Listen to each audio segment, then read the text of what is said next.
Հայաստանում խտրական վերաբերմունքը քարոզվում է պետական մակարդակով։ Հատկապես, ասենք, պետական այրերի կողմից տարբեր հնչեցված կարծիքները,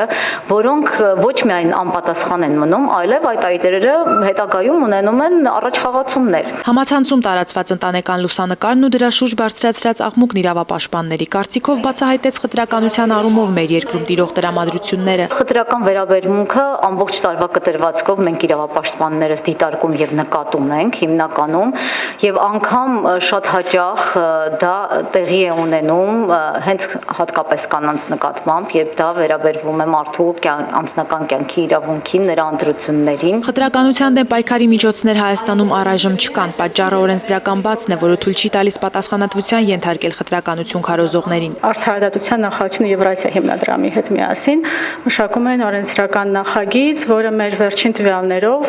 Եվրասիա հիմնադրամի կողմից ուղարկվել է Արդարադատության նախարարություն։